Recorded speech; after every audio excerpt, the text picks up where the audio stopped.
हिमालय के राजा हिमवंत और उनकी पत्नी मेना देवी शिव जी के भक्त थे। उनकी इच्छा एक ऐसी पुत्री पाने की थी जिसका विवाह में शिव जी के साथ कर सके। मेना देवी ने शिव जी की पत्नी गौरी देवी को प्रसन्न करने के लिए कठोर तपस्या शुरू कर दी। कई दिनों तक वह बिना खाए पिए तप करती रही। गौरी देवी ने प्रसन्न होकर मेना देवी की बेटी के रूप में जन्म लेने का वचन दे दिया। गौरी देवी ने आग में कूदकर अपनी जान दे दी। इसके बाद उन्होंने मेना देवी की बेटी के रूप में जन्म लिया जिसका नाम पार्वती रखा गया। पार्वती ने जब बोलना शुरू किया तो उनके मुंह में पहला शब्द शिव ही निकला।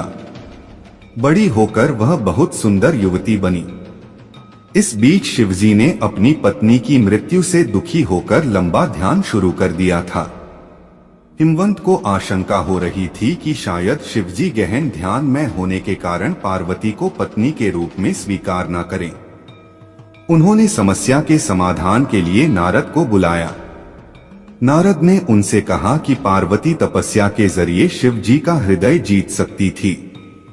हिमवंत ने पार्वती को शिव जी के पास ही भेज दिया। पार्वती ने दिन रात उनकी पूजा और सेवा की। शिवजी पार्वती की भक्ति से बहुत प्रसन्न हुए, लेकिन उन्होंने उनकी परीक्षा लेने का निश्चय किया। उन्होंने युवा ब्राह्मण का रूप धारण किया और पार्वती के पास जाकर कहने लगे कि भिखारी की तरह रहने वाले शिवजी से विवाह करना सही नहीं होगा। पार्वती यह सुनकर बहुत क्रोधित हुई। उन्होंने स्पष्ट कह दिया कि वे शिव को छोड़कर और किसी के साथ विवाह नहीं करेंगी। उनके उत्तर से संतुष्ट होकर शिव अपने असली रूप में आ गए और पार्वती से विवाह करने को तैयार हो गए।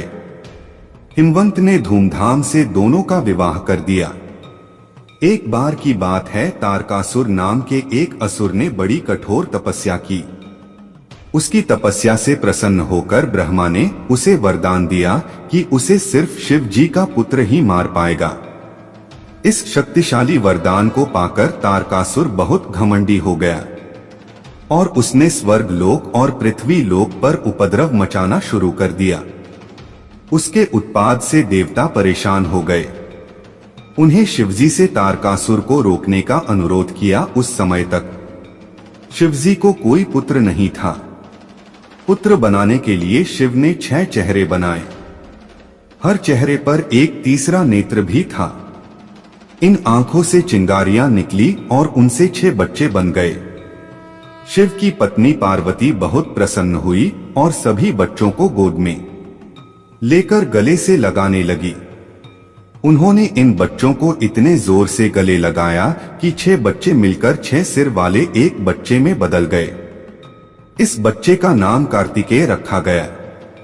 इस प्रकार शिवपुत्र कार्तिकेय ने देवताओं की सेना लेकर तारकासुर से लड़ाई लड़ी और उसे मार डाला। तभी से कार्तिकेय को युद्ध का देवता कहा जाने लगा। एक धनी व्यापारी था।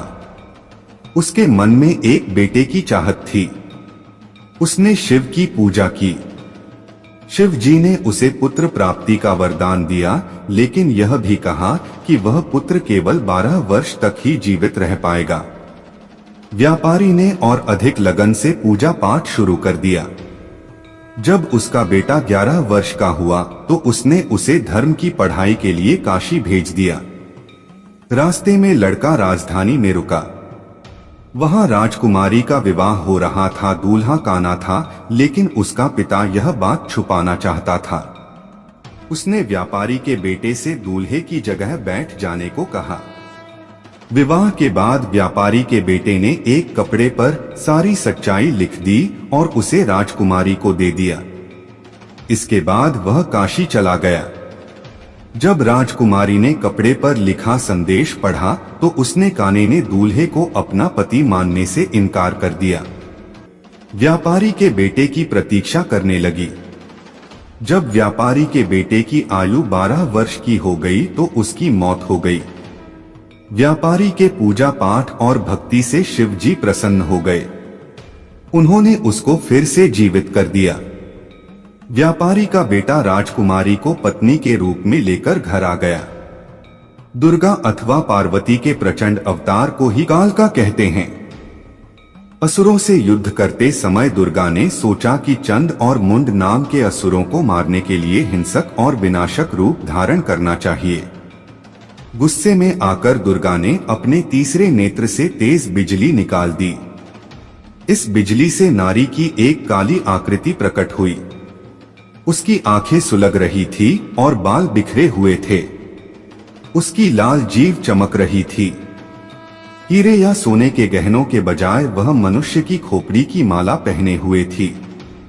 उसके 3 हाथों में त्रिशूल, तलवार और मनुष्य की खोपड़ी थी।